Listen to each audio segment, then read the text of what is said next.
cocktail from New Image Brewing in Colorado. Someone traded me for something else that we both got on Tavor. That's something exclusive from Tavor.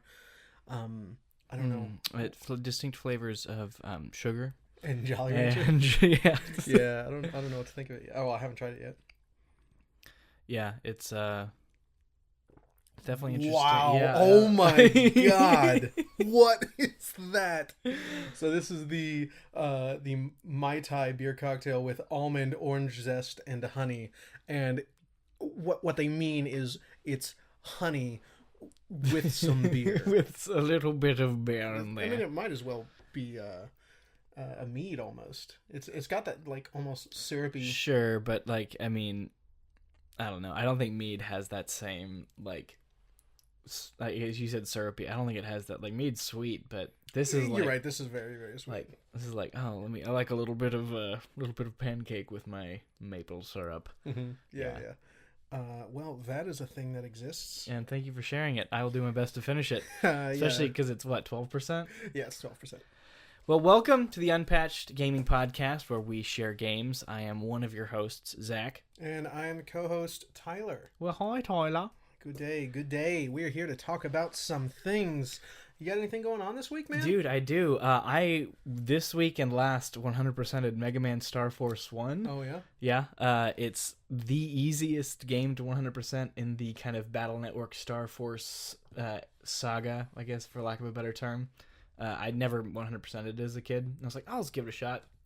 I was like, straight up took me like 6 hours after finishing the game to do all of the content, which is laughable compared to something like Battle Network 3, where it's like, okay, here's another 30 hours if you really want to like go for it and do all of it. But I'll get there, I promise. I mean, you don't have to do all of that extra stuff. There is a distinctive cutoff point in the post game where it's like, and that's where you can say you've really experienced Battle Network. Mm-hmm. Then after that, though, I mean, you can use pre-assigned folders of cards that you get throughout the game to try to beat the bosses in time limits. Like that is like, it pushes you, man. It really makes you master every boss. It's cool. And that's like all optional, all later after this stuff. Everything you have told me about Battle Network, well, no, not about the game, the reasons you like Battle Network so much, you love Battle Network, is what's really got me excited for next episode's game.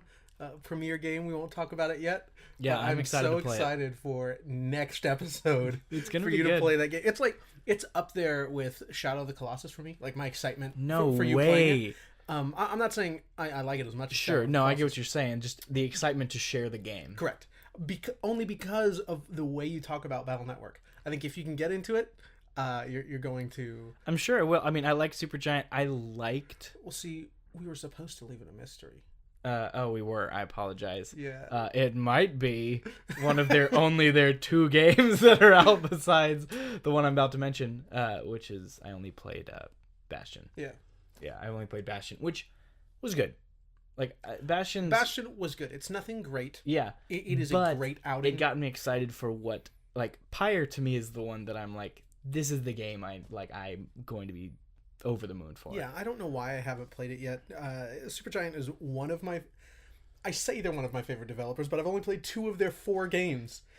Well, I won't play Hades till it's done. You're right. So neither will I. So 3 games, but I've listened to those 3 soundtracks over and over and over.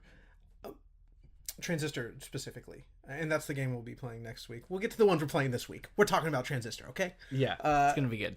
It's up there, like probably top 10 for me. I love Transistor. It seems really cool. I played the first couple hours when we it was like a year and a half ago, probably. Yeah, it was a while ago, but I don't remember why I put it down. But it seemed really interesting. It just hadn't clicked quite yet. Yeah, it's gonna take a moment, but once it does click for you, I think it's really going to open up like a flower. Sure. To use Zach Short. But otherwise, man, I'm still, to be honest, I'm still in my post-Toradora depression. Oh, yeah? Yeah, where like I've watched the show twice now, and I'm just kind of in between shows going, what am I supposed to watch? So I picked up Fleabag. Yeah. Which, oh, my God. Which is one of your top 5s of all time. I think so. Yeah. And I watched the first season, and I'm like, everything about this checks all the boxes. It's really good. I'm like, I'm not seeing top 5 though. Like, it's good, and I liked it a lot. got 2 episodes into the second season, I'm like, okay, I get it. Like, I get it now. You will get it even more next episode. Yeah, okay. I'm very excited for what is coming, and Yeah. I'll be able to talk about that. It next takes cast. a very sharp turn.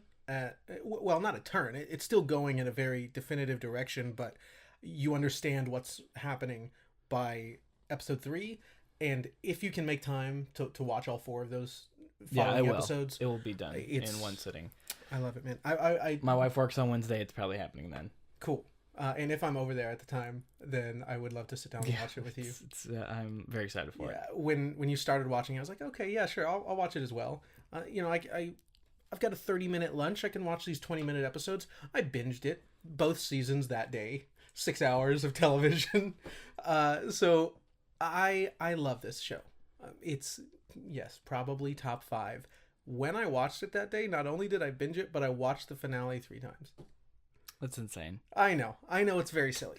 I mean, I say that's insane, but I've done the same thing with other shows. Well, if you're in between shows, well, when you're done with Fleabag and still in between shows, the Cicadas are still out. You could rewatch. Yeah, I've already rewatched it this summer, and I'm totally down to rewatch it again. I love that show. I started it, but as like the 20-minute episodes to watch on my lunch break, I can't decide because I just want to watch Fleabag again. I know I just watched it last week, but I want to watch it again. That's insane. I know it's very silly, but I'll probably watch Neon Genesis just because I want to make that a sort of tradition. When the cicadas are out, I'm gonna watch Neon Genesis for sure. But we're gonna talk about games, right? We're gonna talk about games. Let's open with the kind of the softball, I guess. So we're talking about Cyberpunk games. We're gearing up for Cyberpunk 2077 coming out. Was supposed to be this month. It was supposed to be this month. That's what the schedule doesn't line up exactly, but it was supposed to happen. Yeah, and it's fine. We can get excited. It's a huge game. Yeah. So I love CD Projekt. Witcher 3 is a fantastic game, obviously. I love their work on the other Witcher games, too. Just the way that they deal with press and media and their commitment to their vision. Really respect them as developers.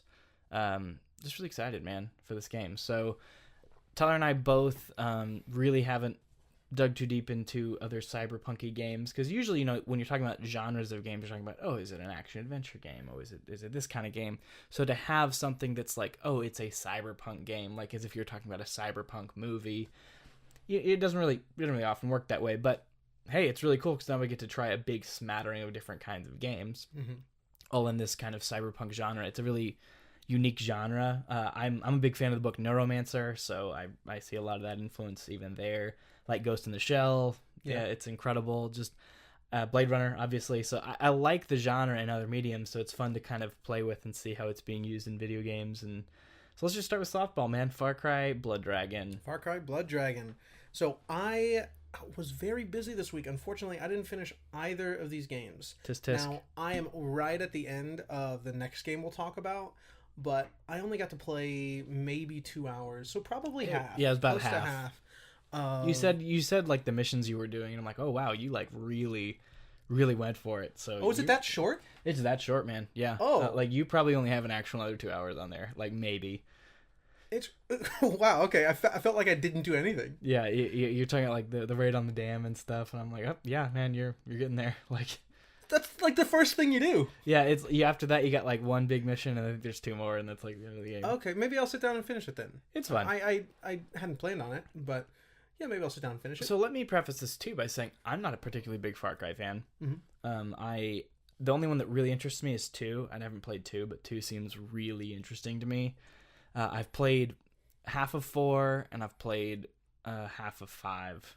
Yeah, so 2 comes from an era of Ubisoft when they were still they really hadn't fallen into that sort of groove that we know Ubisoft to be in right now, that they have been since probably Assassin's Creed 2, I think. Do you have a favorite Ubisoft formula game, like one that checks all the Ubisoft boxes? I do. I doubt it. I think Assassin's Creed started that. Assassin's Creed 2 specifically. Sure. Because Assassin's Creed 1 was really a very different game. Yeah. A very focused experience, like Blood Dragon, actually, and I think that's yeah, we'll true talk about both that for sure. Both of these games we're going to talk about, but maybe it's not fair to say Assassin's Creed 2 because that was really the predecessor for that formula. I think it really came to be solidified with Far Cry 3 and maybe Assassin's Creed Brotherhood. Yeah. But if we put Assassin's Creed 2 in there, it's going to be Assassin's Creed 2. Now, I also watch Dunkey, and I have seen his video. I agree with all of those criticisms, and I have no intention of going back to replay that because I have such fond memories of that game, and I know they will be sullied, and I don't want to do that. That's fair. So I'm just going to leave it alone. For me, it's Mad Max. Like, Mad Max is the Ubisoft formula game. Oh, I thought you were asking about a Ubisoft game. No, not necessarily. From this era. Okay. Like the formula. Like for me, it's Mad Max. Like I love the car parts in that game, and I have fun going to each area. Revealing more of the map. Like I just when you make traversal fun, you've won half the battle. I don't know. I keep putting this on the coaster. I'm just gonna. Yeah, just sit there and nurse it a little bit. It really is like a melted Jolly Rancher with some beer. Let's both take a sip at the same time so nobody can hear anybody talking on this podcast. Okay, that changes the question. Now, I don't know if I have one because I don't like open world games very much. That's fair. I stopped playing with Assassin's Creed 3. So I was really into Assassin's Creed in high school. I spent a lot of money on that franchise. You can see Ezio over here. I've got, if he's not in the frame, I have all three iterations of Ezio there. There wasn't a collector's edition, like a cool collector's edition for Assassin's Creed. What's the last one? Revelations. So like the young Ezio came with the collector's edition of 2. The middle-aged Ezio came with the collector's edition of Brotherhood, and then there was just like a stupid little toy that came in the collector's edition for Revelation. So I was like, okay, I'll build my own collector's edition. So I imported an art book, some comics, an Assassin's Creed encyclopedia, and this from Europe. Wow. So I was like, I'll just build my own collector's edition. I loved Assassin's Creed. Yeah. And I remember this distinctly. Yeah.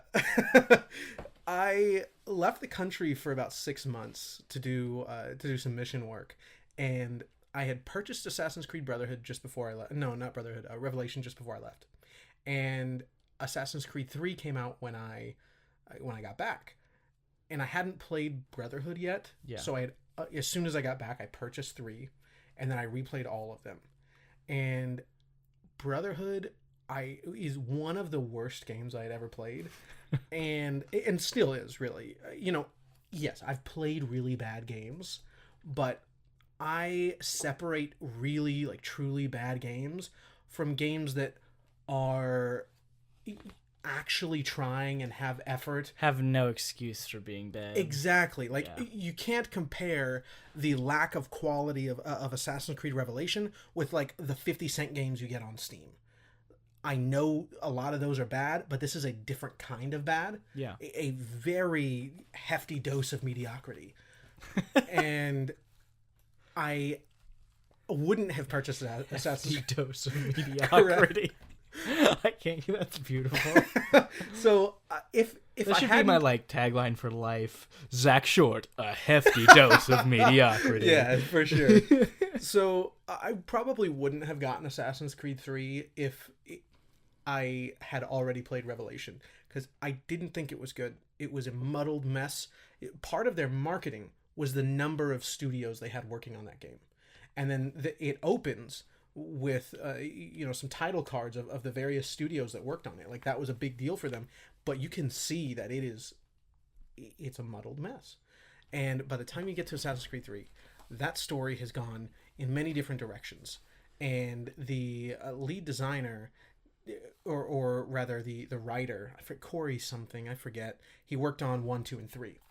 But he's got those 2 games there in the middle that were not intended with the story that he was writing. So he had to pick up the pieces with Assassin's Creed 3. And the end of that, I got up and walked out because I couldn't skip or I don't remember being able to skip the cutscene. I thought it was just a terrible way to wrap up that incredibly intriguing world they built. The idea of the Animus was so incredible to me. and the way they were wrapping up that story, I hated. We're talking about Assassin's Creed right now. Yeah, I know. How did we get here? Because I asked. No, I know how we got here, but let's go back to Far Cry. Let's Blood do Dragon, that. Yeah, because in my opinion, this is what the Far Cry formula is good for. This is like this little bite-sized, really like they really nail every aesthetic that they're going for. Oh my god, it is dripping with theme. Even like the opening logo as the kind of old school Windows, DOS game. Yeah. It rocks, man. The just being able to land in as obviously some random character from Predator, I debated. So for some reason the settings were totally off when I first launched the game, and it was in windowed like 680 or something. It's like maybe I'll keep it there. I didn't. I set it to the 2K, but there was a second because it loaded that way. I was like, "Oh, this could be fun." But it opens on, in my opinion, like, the turret shooting kind of thing that's in so many games. What a good way to open a game. It's done right, because there's no like, oh, it's so frustrating, I keep dying. It's like you're just mowing through people. It's very it's short. It's very obvious, like power trip stuff. And coming from something like Doom, though, I did find myself frustrated at how much stealth is required in this game. Is it required? You are playing is it just on encouraged because it's way overpowered? Can we clarify? Yes, I'm terrible at first-person shooters, so I'm playing it on easy because I didn't get to start it till this morning, and I woke up late. If I woke up a little earlier, I would have been able to finish it. But I'm really bad at first-person, like honest to goodness first-person shooters. Something like, well, there's some things I just wouldn't consider a first-person shooter, like Prey, Bioshock, things like that. But this is an honest to goodness. And I'm the kind of guy that has played Doom 2016 like 8 times. Yeah. So. But even that is it's arcade. It's an arcade shooter. Yeah. So there's then two camps there. I don't know if I'm very good at those, but that requires, I think, a different kind of skill. Maybe. Yeah. It's definitely there's definitely a gameplay loop that's explicit. It's not just like be good with the guns, like maybe a Call of Duty game. There's an explicit loop of like, keep moving, do this, get ammo, like, yeah. So I would say it's an arcade shooter. But for Far Cry Blood Dragon, you feel so cool, and you have these really fun guns that are just really over the top, really like laser, and you got your shotgun that you just load by flicking the bullets into the chamber. It's just awesome. And he's a cyborg. Well, he's a cyborg. The main character. He's just some American war machine. 80% man. The lines are so cheesy. But on the talking about reloading the guns, there's just so much style when you reload your machine gun, your assault rifle. I mean, you take out the clip, and because he's a cyborg, his arm just like turns around, like spins really quickly, like he's trying to do a cool trick. It's so. I mean, he does a cool trick. It's so over the top, and he always has a cheesy one-liner. And like one time he repeats himself, and the character goes, "Hey, you already said that one." He's like, "No, I didn't." Like he's like, "Well, deader." Yeah, it's just so. And they pick, and the guy voice acting for him is perfect because he totally embodies the. I'm just some musclehead in an 80s action film who has no acting chops whatsoever. What do you mean, Doc? My favorite part in the whole game. There's two, but this one in particular is you walk in, you're having this conversation with a doctor. She's like, he's all jacked up on blood dragon blood. It enhances his cybernetics. Here, you need to take it too. And he goes, I'm sorry, Doc. I can't do that. I made a promise to a very special lady. And she's like, oh, your girlfriend? Your wife? And he goes, no, Lady Liberty. Yeah. Don't do drugs. It's not cool. And like the American flag goes behind him. But so does, and this was like a little creepy, so does the Statue of Liberty. And there's just graffiti all over her. Her eyes are bleeding, and there's X's on them. That was like, oh, yeah, it was really intense. But that part, because it's like it's timely. Yeah, I think sure, but it's also the the whole the setting. Like they established the setting really well. Yeah, the like kind they of world nuked that they you're- nuked Canada. Yeah. And she's like, "Oh, you were such a war hero. We all know about you." And he's like, "I'm sorry, I don't remember much after getting shot up. I just remember my childhood, my parents, and Vietnam War 2." In Vietnam War 2, yes. There's so many. I took note of two one-liners in here. This one is just from the menu, like the tutorial. Liberating a garrison brings the principles of democracy to a location. Yes. That's awesome. I also love you can distract guards with a D20. Yeah.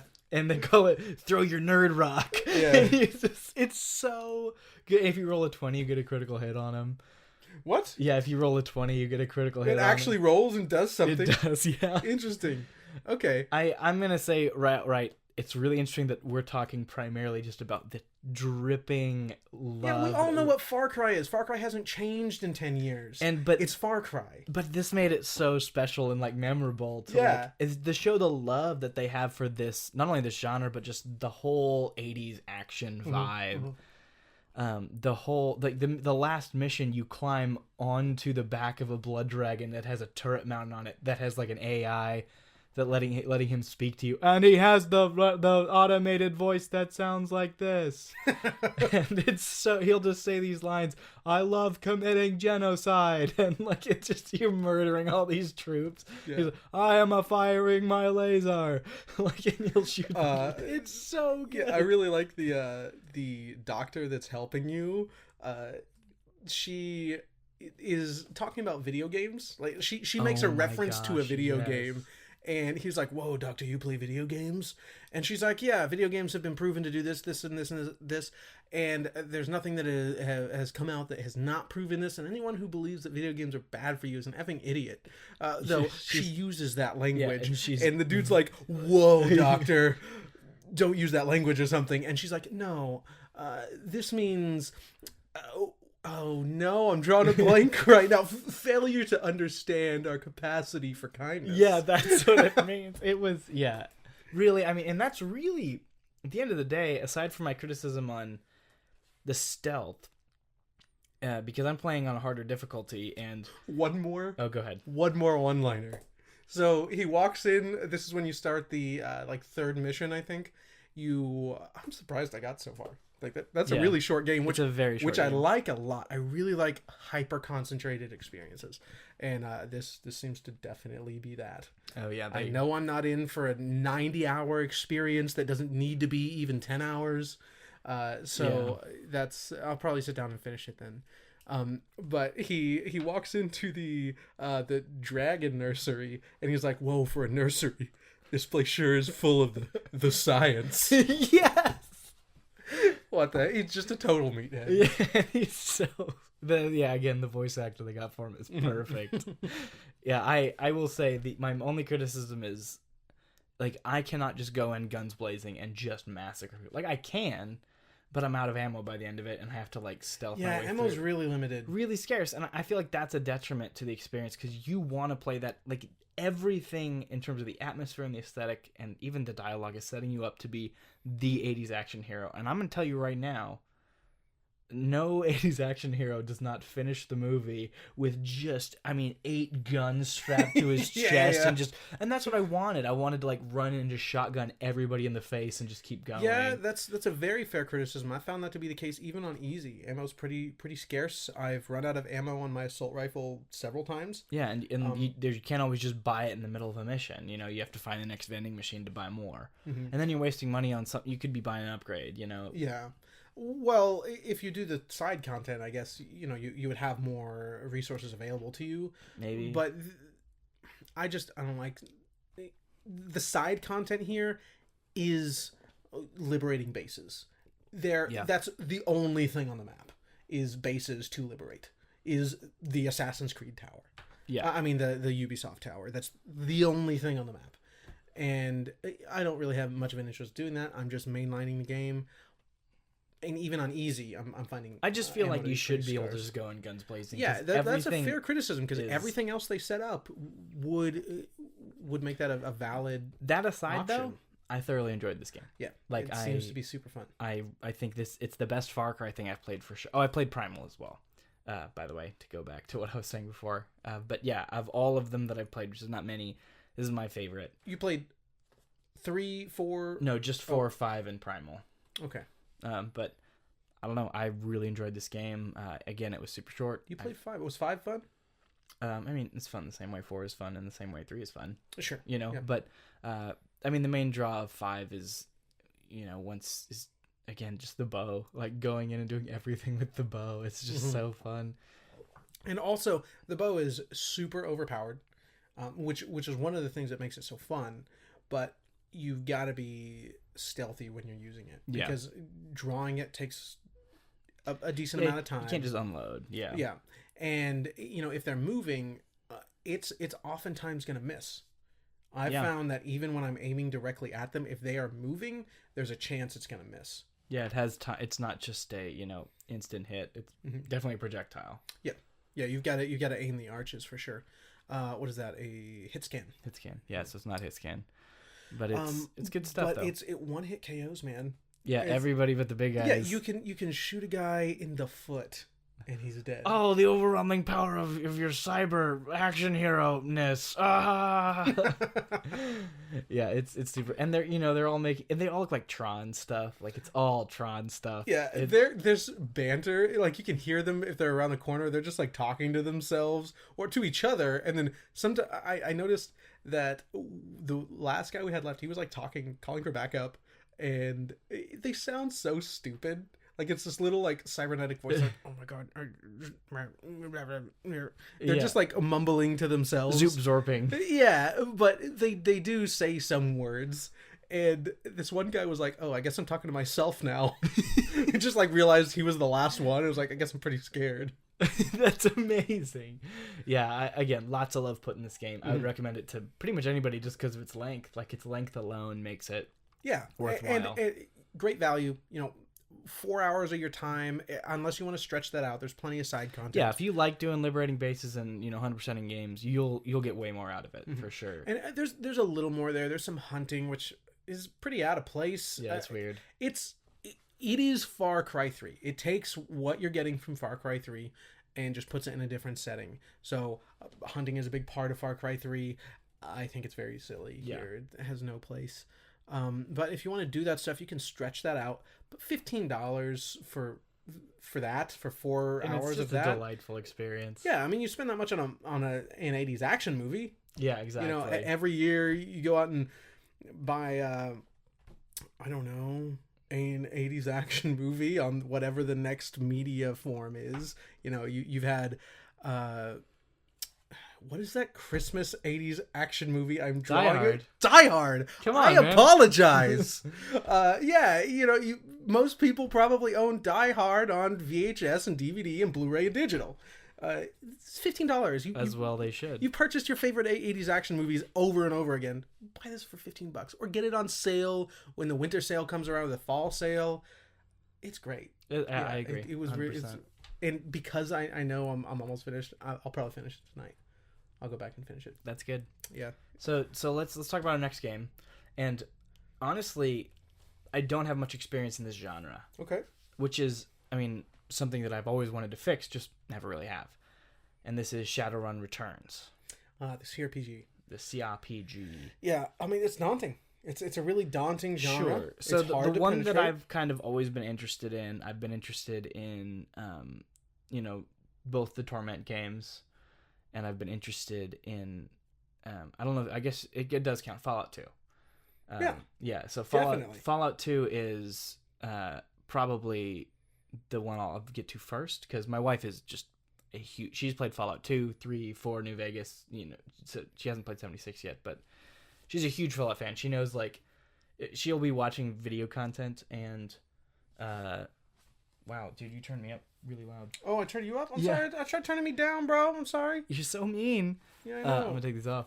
But anyway, no, I really enjoy, watching her watch Fallout content. It's hilarious because she will sit there and she's, just watching it. She goes, "Oh no, that's wrong. The bombs dropped this day." I'm like, "What are you?" She just knows the lore inside and out. She watches Oxhorn all day. Oh. That's like her cleaning video that she's on while she's cleaning the house or something. Yeah, I definitely listen to podcasts while I'm, just doing whatever. So yeah, I really enjoy the idea of them a lot, and I like things that are close to them. Like obviously, I liked the Undungeon demo immensely. I'm a big fan of those kind of story-driven text on the side kind of games. Lots of kind of more numbery mechanics. So it's amazing I haven't delved deeper into them. Yeah, honestly. It's surprising. I think the genre is something that you would very much be into. Yeah, it's just a timing thing, I think. Yeah. Just haven't gotten around to it yet. I will be playing. In fact, I'd love to do an episode where I just play through Torment. Honestly, with you. You should be good to put those back on. By the way. Okay, cool. Thank you. Yeah. So, I'm very surprised that you have not dove into this. And the first CRPG I played was, I was a kid. I found, what is it? You need to go up. No, I got it. You keep going. Cool. So the first CRPG that I played was Baldur's Gate 2 when I was a kid. I found it at a pawn shop with the user manual, which was just such a huge book. The user manual is like a spiral bound book, and it's like 200 pages or something. It's got the character's blood type in it. It's really That's nuts. awesome. And so it's got a lot of lore in there as well. I read that, but I was a kid and could not play those games. I was no good. Yeah, there's a lot to them, man. There is, and because of my experience then, I was maybe like 10 or 11. Because of my experience then, I've put off this genre until this year. I made a list for myself of, I think it's 20 games. Yeah, 20 games that I want to play this year that are really either things that I have been putting off for any reason, or that are like, as a gamer, I should be playing these. Sure. So like for some reason I've not played Metal Gear Solid, which it's a tragedy. Yeah, truly. So I'm gonna put it off even longer. I'm not gonna play it this year, even though it's on that list, because we're gonna make a big deal of it. Zach's favorite games. Oh yeah. It's gonna be a thing. So I'm gonna put that off. I'll either replace it with something. I probably won't replace it with anything, but yeah, we got a fat stack to go through. One of the games on that list was Planescape Torment. I was like, if I'm going to say that I love this medium so much, I've got to play one of these. And this is very often referred to as the height of the genre. Yeah, it's like that and Fallout 2, or like that's what everybody points to. And so I and Baldur's Gate, Torment, obviously, and I played it on the first of the year. I was like, I'm good. It was sort of a New Year's resolution. I remember you talking me through like your experience with it too. It was incredible. I think it's probably going to go down as one of my favorite games. It seems like it will be that for me too. I love it. If you play it, please play a charisma build. That's what I typically do. I actually didn't. We'll talk about this. Yeah. My Shadowrun build, but when I'm playing D&D and stuff, like I love going charisma builds, not for sorcery either. Just like I love dialogue, and I love the role playing aspect of things, and being able to talk my way in and out of situations and avoiding combat, and or even not just avoiding combat sometimes, but making combat about something else. Or I love it when games bring that side of the puzzle into everything. Yeah. There are some games where charisma is more than just your conversation get out of jail free, get out of combat free card. It's so in combat more. You can be like, hey, you guy, are you sure that you're like feeling this way, and like get them to either run away or fight for you. And I like games like that. And that's not so much the case in Planescape Torment. It's usually either get out of combat, or many more things that are outside of combat become available to you. Sure. And I went for a charisma build, and I spent so much time. I think I spent twice the amount of time that How Long to Beat says that a general playthrough will go. How long is the general playthrough? I think it's like 20 hours or something. Okay. So it also seems like it is a very focused CRPG. I was so surprised at how small it actually is. Sure. And I'm so happy it was. Now, I did play a charisma build, so I don't know if this is true, but from what I did get to experience of combat, I used all my other characters in combat, the party members. I don't see it being, if you were to go for a strictly combat run, I think you will have a far inferior experience. That's At least fair. you personally. There's so much I got out of the game because I went with a charisma build, and you can there's entire quest lines you can go down with your party members just by talking to them. It's not you don't like go to a place in the world and start this quest line. You literally turn, and this is not something that I don't know if I've done this in other games. Just turn around and talk to your friends. And so you do that, and there's so much I got out of the game just from talking to my friends. That's so cool. And they have banter with each other depending on your build. Everyone has their own prejudices, and there's sort of a balance there. I think there's 8 party members you can have, but only 5 party members you can have like with you. But in the game there are, I think, 8 available to you. Okay. So there's a little bit of a mixture there you can have. Cool. And we're talking a lot about this game. We're supposed to be talking about something else. Well, I was going to say, because we're talking about so much, I mean, it's obviously a really cool game and something that I want to play. We should, as we gain more listeners, let's do a monthly playthrough, and we can like split it up into what kind of build are you going for, and each people talk about their experiences and share, oh, you should try playing like this because I got this out of it. I think that'd be a really so you valid... really want to play Planescape and the other tournament game, Tides of Numenera. Yeah. I would love to play Divinity. Divinity would be fun. Original Sin 2, I mean. Because I think there's just like Divinity. I'm not too sure. 1 and 2 before Not very Original familiar Sin. with it. Yeah, neither am I. That But would be, that's look on my awesome. list as well. That's like kind of the contemporary CRPG. Yeah, and it's king. also, I think it's way higher fantasy than Yes. Planescape I know Torment. that to be the case for sure. Yeah, it's I have very a friend, bright I have a and friend lively. group who is very into Divinity too. Yeah. And they're super into it. So anyway, but yeah, all this to kind of segue into the fact that this is technically the first CRPG I've ever finished. Okay. If we're really talking about a true CRPG, Shadowrun Returns is the first that I've actually finished. And let's just start. I mean, anytime I talk about these kind of games, we've got to talk about what kind of build you played with. It changes everything.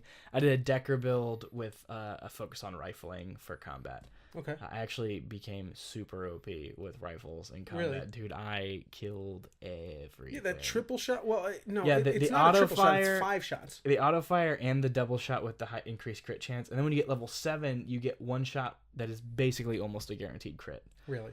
Yeah, it's fantastic. Yeah, I didn't go that high. I've got really high dodge, charisma. I went with charisma, which was a big letdown, unfortunately.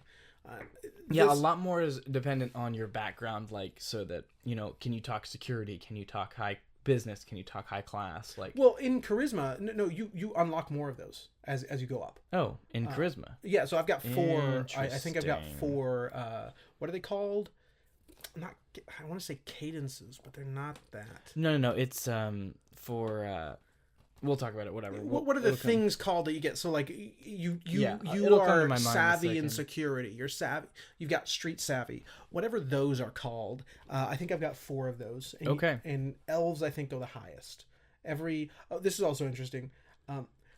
Let's take a moment because we're talking about the builds. The thing I think that is most successful in this game is the skill tree. I actually really it's pretty like cool. the skill tree. So let's talk about charisma. There's a few things you can do in charisma. You can, aside from just talking to different people, talking having to them a better, certain level of charisma. Yeah, Sure, that goes into certain things. Under the charisma stat, there are various skills. There are 2 different spellcasting skills, and then I think under one of the spellcasting skills, there's another level of something, like another level to that skill. So this is true of all the stats. I actually think it'll be better with what is your ranged stat?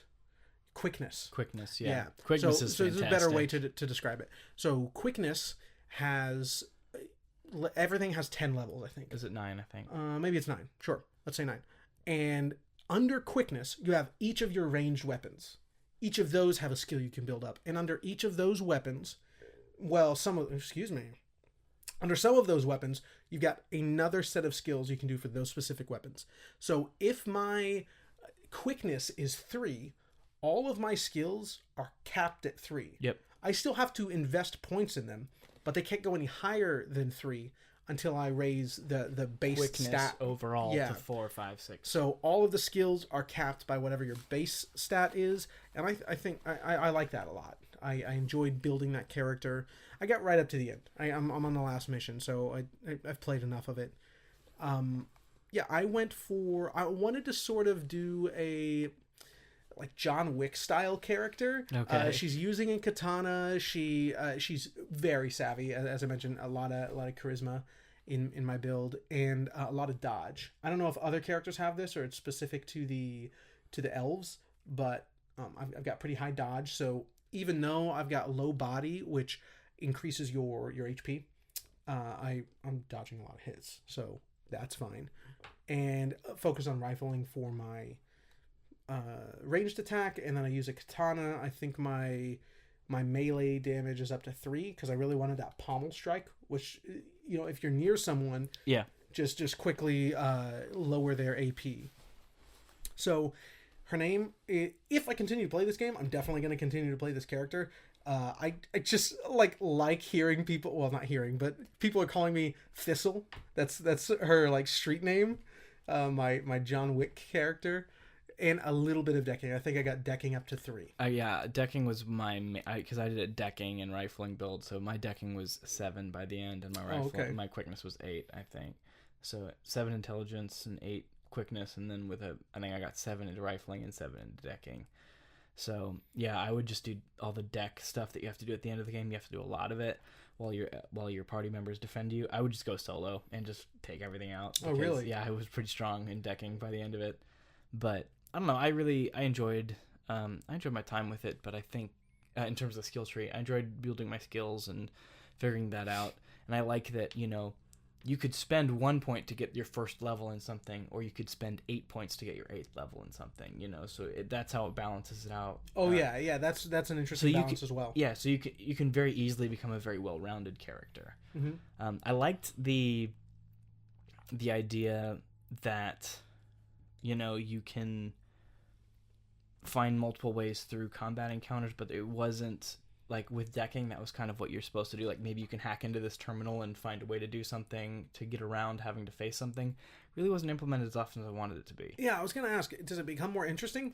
It wasn't. It stayed pretty stagnant, to be honest. And so if I were to run that game again, I would not run as a decker. I'd just hire one. Which, let me say this: when you are about to go on a mission, a combat encounter, like a dungeon, quote unquote, you get to hire people, and that was really fun. Being able to like kind of pick and choose, and I want to bring this guy. I want to have this kind of team composition. Ooh, this guy's more expensive this time around. I want to go with the guy who's a little bit cheaper. And I believe, don't quote me on this, but I believe if you hire someone, the next time they'll be more expensive. That might not be true.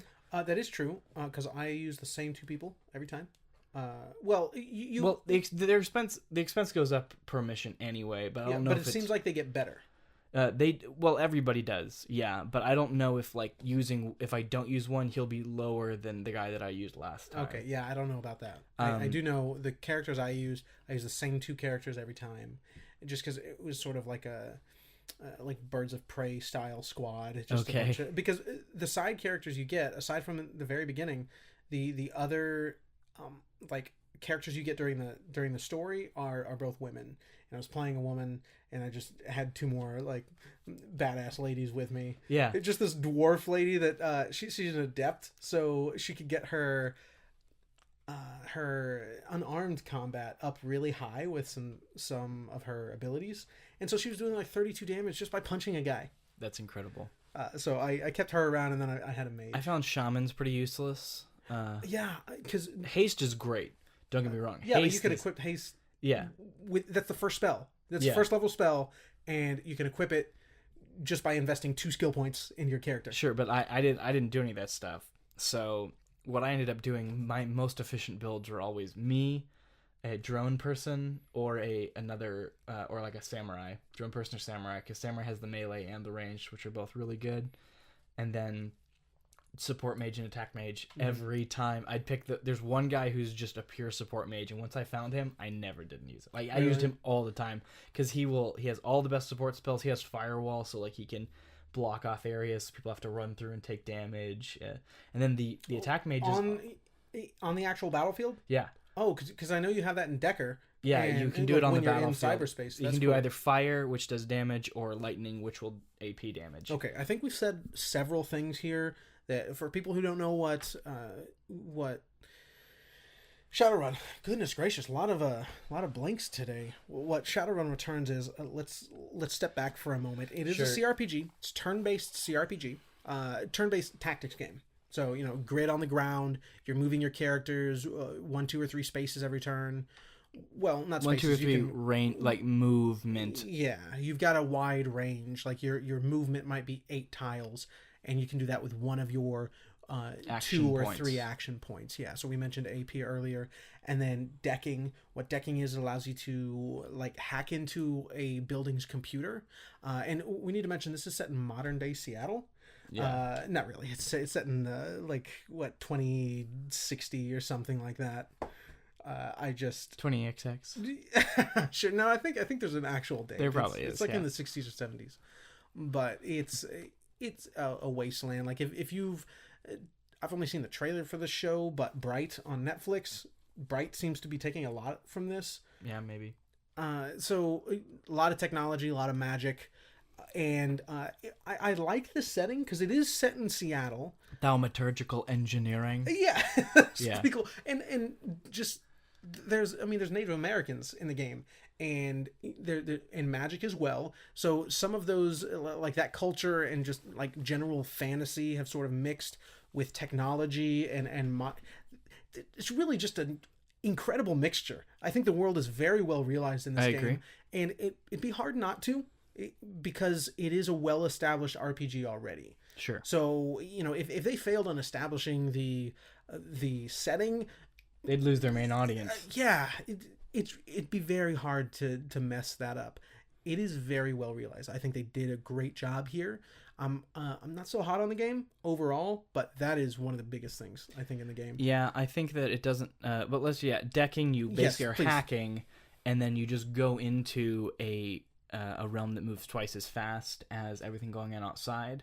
So you still have your action points. You're still moving through. You're attacking, defense programs. ICE, to take from Neuromancer, which they do. They call it ICE, which is pretty cool. All the defense protocols. And you're attacking them, and you have a different skill set based on your decking ability, and how high your decking is determines what kind of a deck you can take in, and the deck is just a laptop. I mean, it's displayed differently because this is a pretty old game. The paper RPG, the pen and paper RPG is very old, so they took from those themes. But thematically, it would just be a laptop. Sure, and you've got a couple different programs on. Yeah, and so you can't just bring your gun in, obviously. So you just have different attacks. You have a basic attack. You have attacks that just do everything that would be outside as well, and then you also have consumable items that summon additional help for you, either defensive or offensive.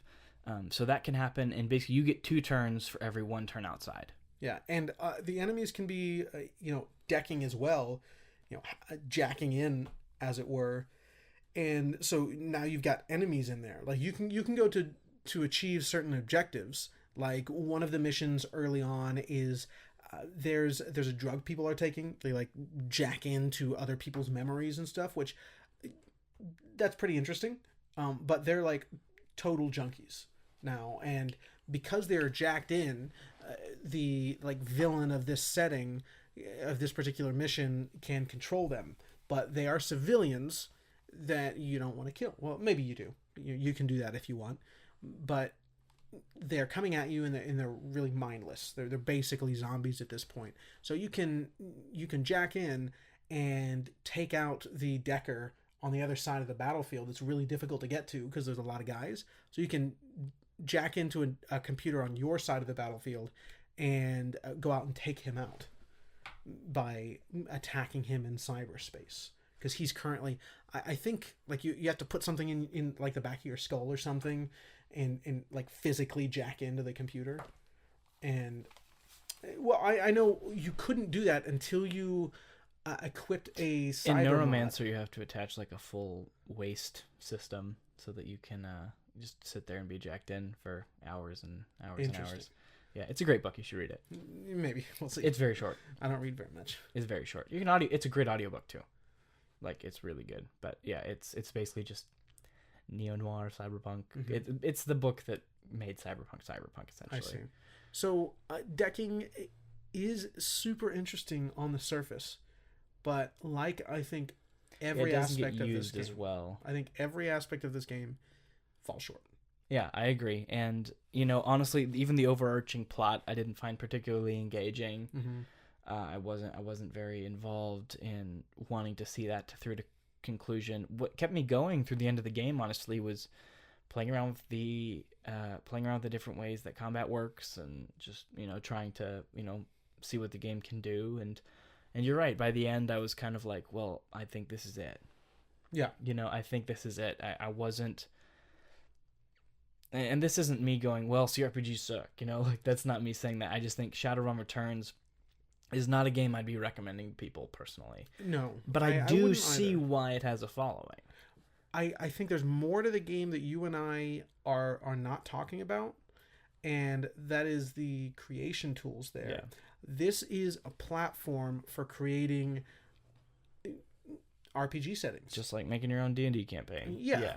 So there's probably a lot out there. Like I think most of my favorite moments in Skyrim, aside from what we talked about a couple episodes ago, or maybe a couple episodes ago, about like one of my favorite moments in games, which I'd like to revisit sometime because I've got more. I definitely have more. I hope so. So I have 3 and that's it. Yeah. Everything else in games sucks. Correct. So some of my favorite moments in Skyrim were some of the moments that came from user-generated content. And so I think that's where this game would shine, is getting a bunch of the campaigns from other users. But even then, I don't think I'd be playing it for its systems. You know what I mean? Unless they're really pushing decking and the solutions you can achieve there are interesting, or if they're really pushing the way combat is laid out and the ways you can accomplish the win condition. Well, maybe because we've not had time to really dive into it, but I think if everything in the campaign that comes with the base game can be made with the creation tools, then I think it would be very easy to make all of those aspects more engaging. I went for a charisma build. I spent so many points on charisma, but there was very rarely a payoff.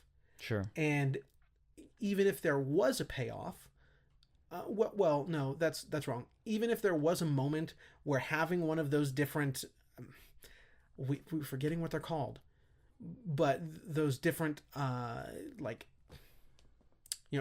having street savvy, just because you now have an option that is only available if you have street savvy, doesn't mean it gets you anything different. Sure. Whereas my experience in, and it's hard, maybe not fair to compare them because Planescape Torment is supposed to be one of the best, but coming off of that as my first CRPG, and just this year having played it, this just falls so short. I was not rewarded for any of my points. You said you had a hard time in combat. I breezed through that game. No, I don't. Hard time is a strong word. I did have a couple points where it's like, the AI just decides, all right, we're all going to attack your main player character and we're all going to get hits and they're all going to be critical. It happened to me twice. I just died and I had to restart the mission. I was like, really? And then I go back through and just breeze through. So okay, it's just weird. I don't think it's the game's fault, honestly. It's just, the AI doing its thing. Okay. Well, I think it would be very easy, assuming the creation tools are accessible. Well, let's revisit in a year.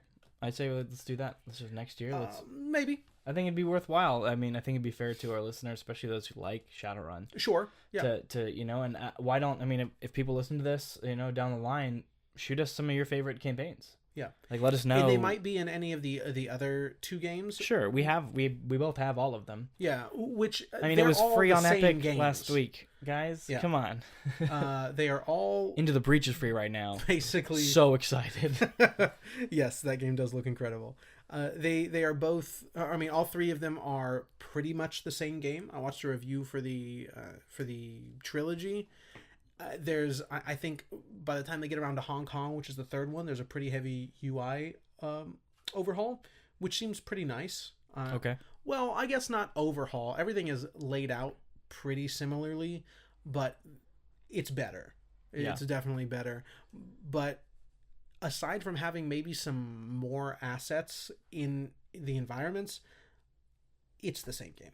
For sure. It's just building on the same Well, regardless, concept. I mean, yeah, if you guys have an idea of what you think we would really enjoy, would help us kind of get the full and real experience out of this platform, just let us know. Yeah. Shoot us, shoot us a message on Twitter, and just let us know. Because I do think there's potential there, but what is offered in the base game is none of those avenues that the player is allowed to explore really paid off. It sounds like decking did not get any more interesting than when they introduce it, and I invested a lot of time into charisma. I could have been doing other things, and I was not rewarded for it. So yeah, the base game just unfortunately Versus, didn't really do it. the first Fallout game where if you have enough charisma, you can legit talk the last boss into killing himself. That's incredible. Yeah, it's Fallout 1. Everybody says Fallout 2 is the best, obviously, but Fallout 1 seems really interesting to me. But anyway, yeah, so I'm glad that we at least got a chance to play it, and I do see the merit and why people would like this game, especially, considering the amount of content that can be created from it. So, yeah, I'd say let's try to revisit it sometime. I think it'd be fair to the game. Sure. I would not be opposed, because I enjoyed at least the leveling system. If someone could make decking a little more interesting, that might be an avenue I'd explore. And the rewards for going into charisma build weren't interesting, but I am seeing the potential there. For sure, same here. And I'd be happy to revisit something that is maybe a little better than the main campaign. That's fair.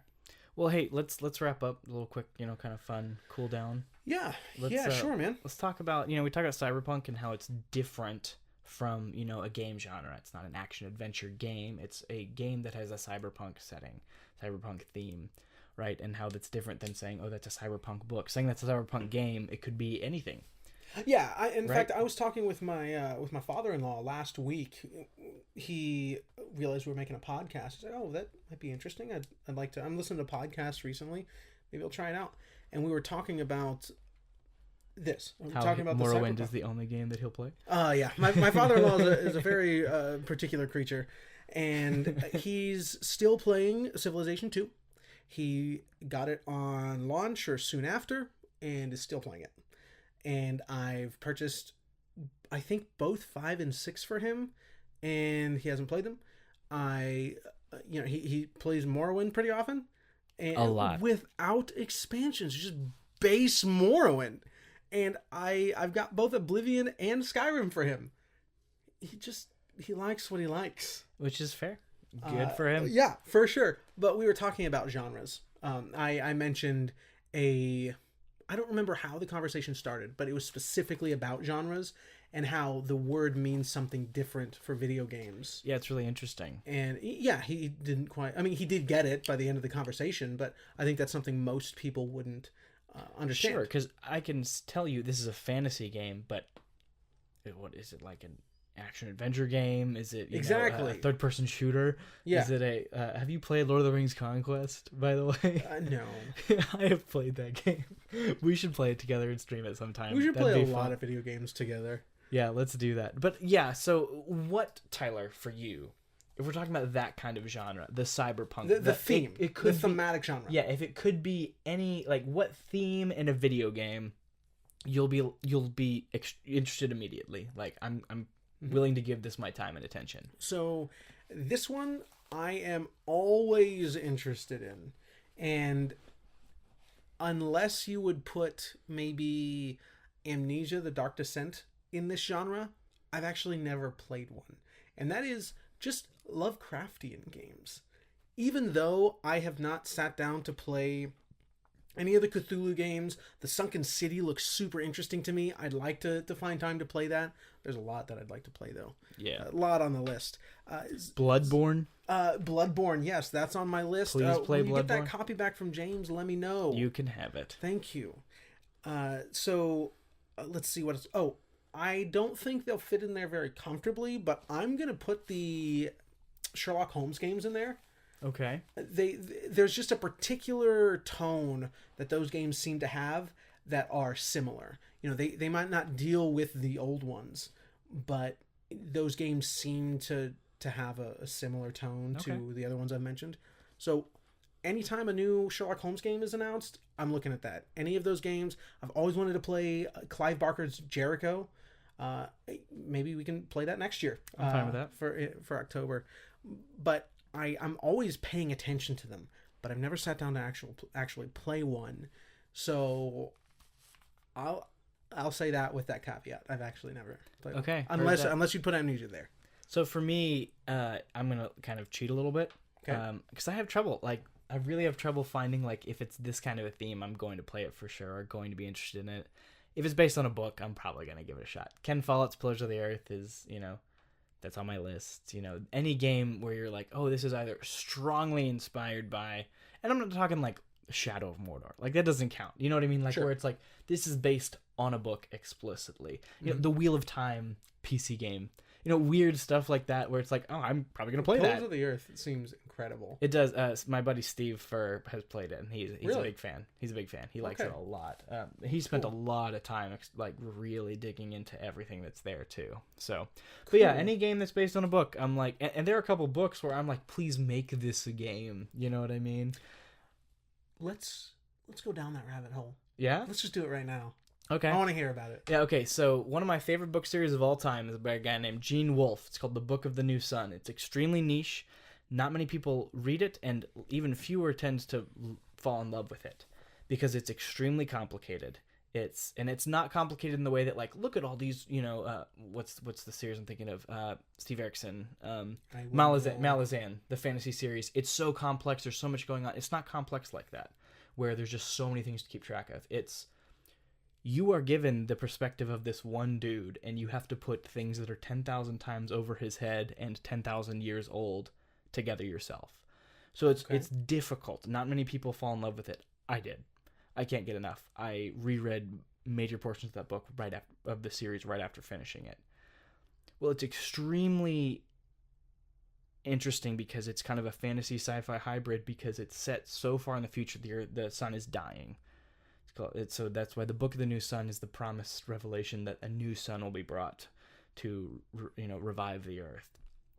And you meet just the most there's this guy called the Green Man who's just he photosynthesizes, and that's how he lives. And you start to put the pieces together, and he is a post New Sun being, and it's so huge, and like that is a CRPG waiting to happen. Oh, I didn't even think about that genre being for that book. Okay, because of the depth and the weight and just how much is there. I think 2 hours into Planescape Torment, you will just be making petitions for that to happen. Specifically, Tides of Numenera is said to have major New Sun inspirations. Oh, and really? Like draws actual themes and plot elements from the New Sun series and as an homage. Okay. So a lot is there already, and people who are making those kind of games have that knowledge of that text. So that's one for me for sure. I bet someone could get that license for pretty cheap.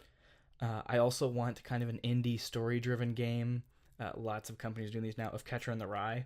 I think that'd be perfect for a walking sim Catcher in the Rye? Kind of, yeah. I think walking sim would be good, or even just kind of really light mini-gamey kind of stuff. Well, in there, you could, we played Edith walking Finch-ish, sims a couple weeks ago, so I think you can start to say that walking sims do that. Yeah, and you can go from one vignette to the next, and I think experience that in a way that, because those are the kind of stories being told in those kinds of games right now. And I'd like to see Catcher in the Rye done that way.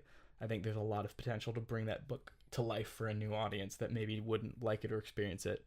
Wow, that would be incredible. Just a Catcher in the Rye video. Just Catcher in the Rye on Steam's front page. J.D. Salinger would be infuriated. He won't even let that thing become a movie.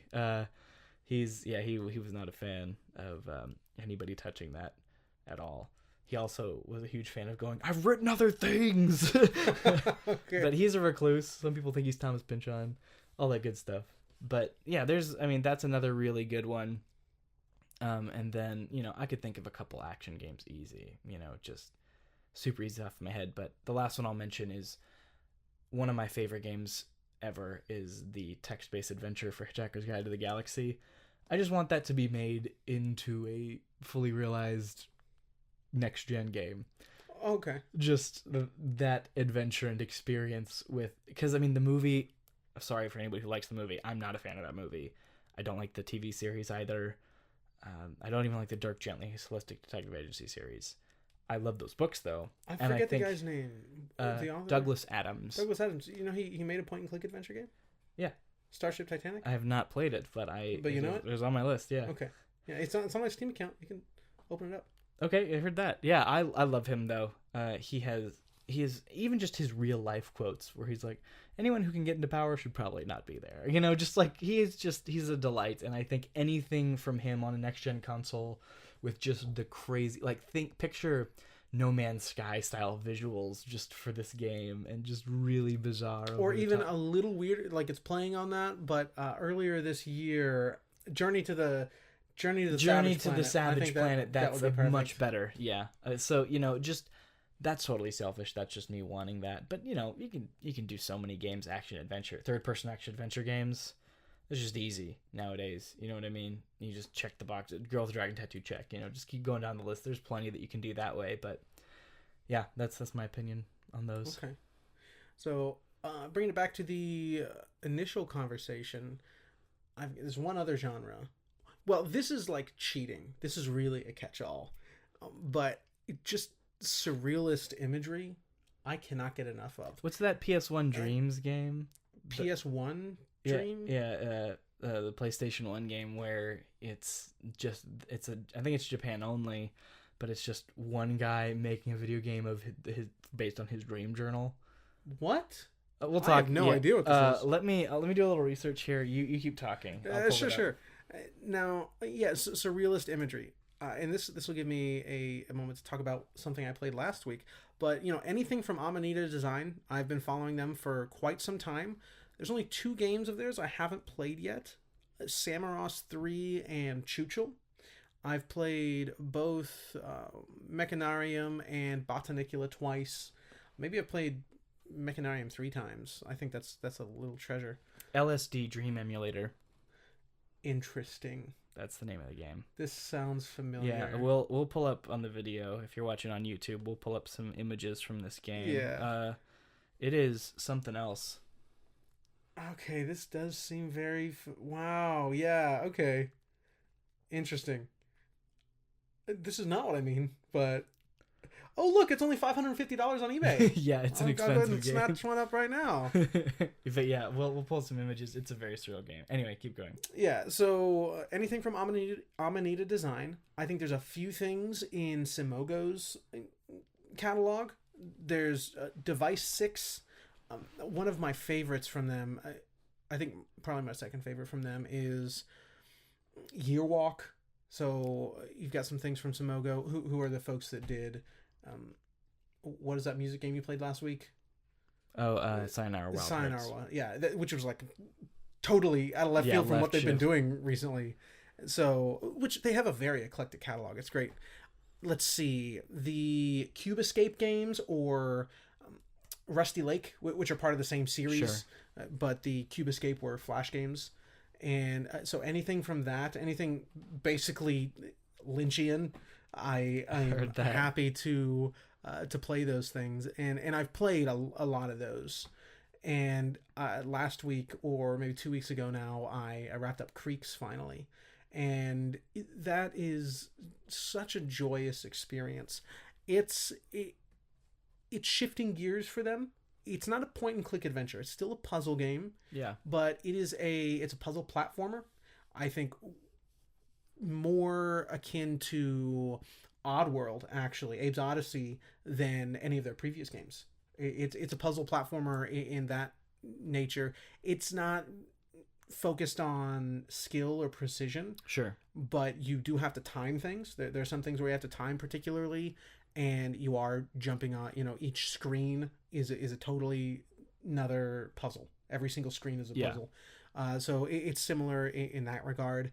It doesn't overstay its welcome at all. The puzzles continue to increase, but are never too difficult. There's only 2 times where I looked at a guide, and the first time was I already knew the solution. I just didn't realize at the time that timing was a mechanic that the game was paying attention to. Got it. And it's towards the end. I'm sure timing is a thing with previous puzzles. I just had done it in time, so I hadn't realized it yet. So I had the correct solution in mind. I just didn't time it correctly. And then the last puzzle, I was quite unsure what was going on there, and. Sure. It's not one of the times where I was like, oh wow, idiot. It was very clever. I wouldn't have gotten that. And it's also not a puzzle where, like, Some Things in Braid, one of my favorite games, Some Things in Braid are so incredibly obtuse. And the game even, like, on the website, I think it invites you to look at a guide. Like, it understands... or maybe it was The Witness, where he's like, listen, I know not everyone's going to get this. Look at a guide if you want to finish it. That's fine. You're not going to be faulted for that.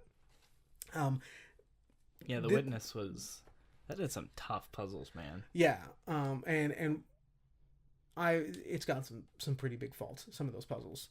But here, it's not something that I thought was obtuse. I didn't think to myself, that is nonsense. I couldn't have gotten that without looking at a guide, or... wow, I'm so stupid. Why did I look at this guide? It was very clever. I thought it was, it's like, well, sure, good job. So it's super I'll well play it balanced, eventually. super well balanced, and it just charming. Every night, I think I played it over 4 or 5 sessions, and I just sat out on the porch with my pipe and had a smoke and played this, like reading a book. I wrote a piece in college. So Tyler's second theme that he likes is just creeks. That's what he's getting at. Correct. Yeah, no surrealism. So yeah, no, for sure. So from those three developers, I pay attention to that stuff, and that's one where I have played a lot in that genre. That's really a catch-all. I understand I'm cheating here. That's fair. But if it's just wait till you hear my next one. Yeah. One more thing I was going to mention about creeks. Oh yeah, I wrote a piece in college that I want you to read called the Well-Read Grandfather, and I'd love to read and it. What like my feelings on the point and click genre in general, and like why it's meaningful. That's great. I grew up on point and clicks, so yeah. And I realized, like, that was me imagining what the genre can be when I was in college, but that's what I was doing. I was sitting out on the porch with a pipe and some whiskey, playing I know it's not a point and click adventure, but it's close enough. Sure. And I was like, oh, this is exactly what I said. Look at you. So yeah, that I would love to read it, man, for sure. Okay. Mine is just snow.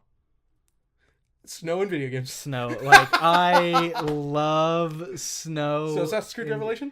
I mean, honestly, sure. Like, just really for me, I mean, specifically Russia, too. Like, any game that talks about, or even like Siberia. Russia 2, the video game. Yeah, I mean, I like Russian themes. Yeah. I'm a big fan of Russian lit and all that stuff, too. But snow, just like well-realized snow that does a lot to enhance its setting.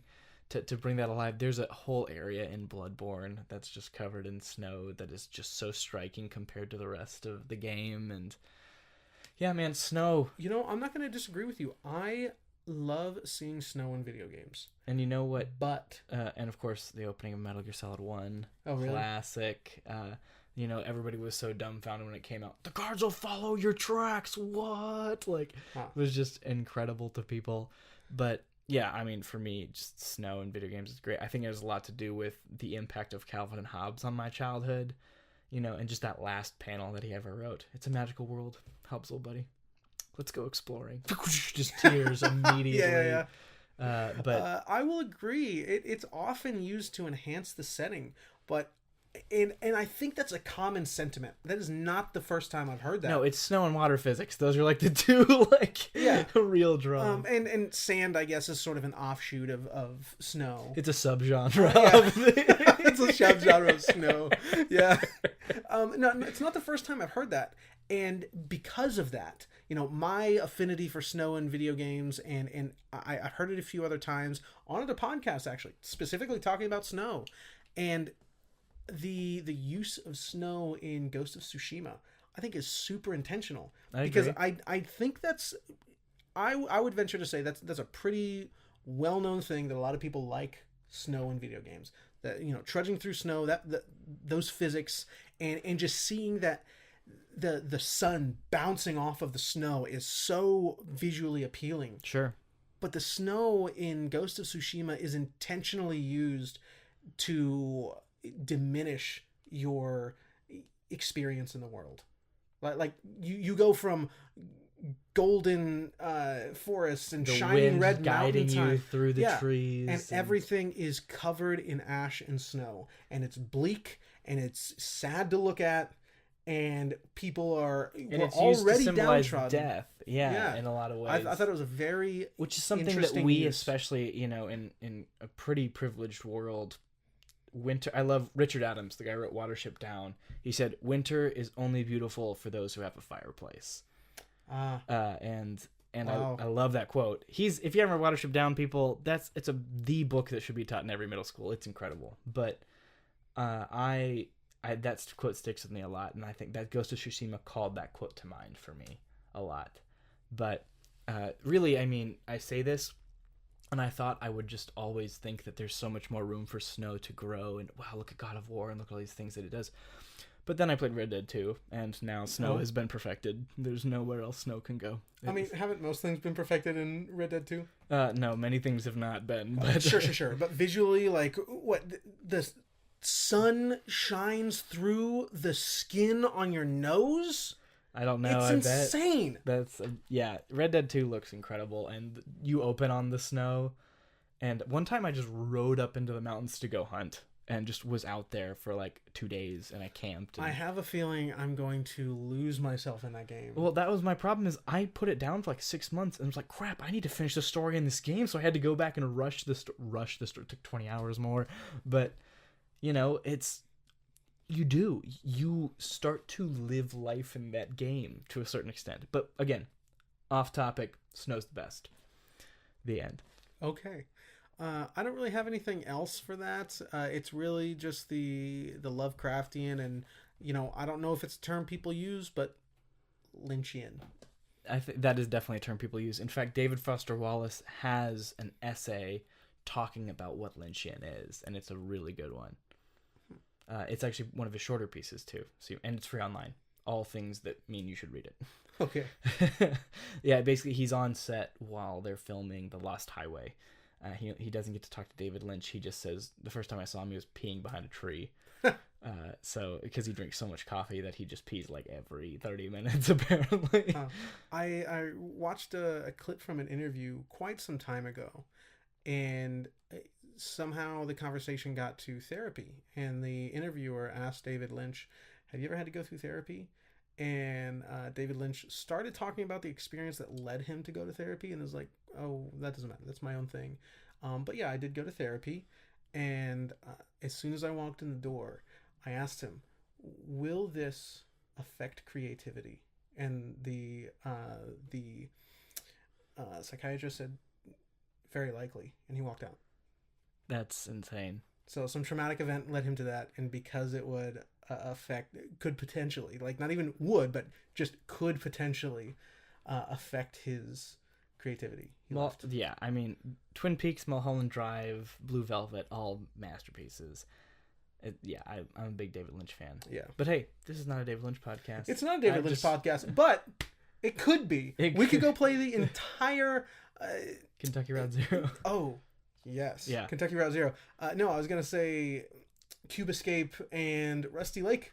Let's do it. If you want to make this about David Lynch, I'm totally fine. No, but I would love to play those. So I think there's 8 Cube Escape games, which are like 30 minutes or an hour. Let's set it up for Q1 next year. Let's do it. Okay. Yeah, I'd love to. I would too. I guess like Flash is not going to be a thing anymore. Correct.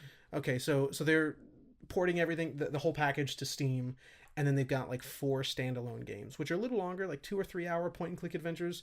But then the Cube Escape things are literally just a point and click adventure in a room, 4 walls. Yeah, a cube, or I guess the 6 walls, a cube.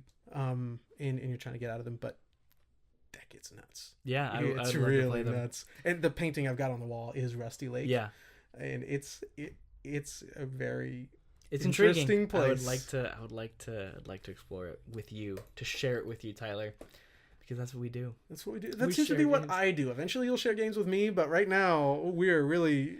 Yeah, I am knocking them out, man. Yeah, I know. We're sharing a lot. I'm so excited for you to play Transistor. Games. Yeah. Oh my god, I'm so excited. The first one that's going to be the big one for you is going to be when we do the 25th anniversary or the 20th anniversary of Battle Network. Next year. Yeah, and I'm excited to. And I keep telling you, like, is there something you want me to play? But we'll get there, man. We'll get there. Yeah, I do say all of your games are the stupid games. You'll get to the good games soon. Stop. No, I know that's not what you're saying. Shadow of the Colossus is one of my favorites now. Yeah, I'm so happy. I knew it would be. knew it would be. Yeah, thanks for listening, though, guys. Great having you. We love sharing games with you. Just make sure to check us out on Twitter. If you'd like, we do have a Patreon. Just $2 gets you into our Discord. We're trying to build a big community there. Want to make it a little bit more intimate. We're going to do like monthly playthroughs. We're going to have photo sessions, all that cool stuff. So make sure to check us out. We'd love to have you. Stay safe out there. Thanks, guys. We'll see you next time. Bye.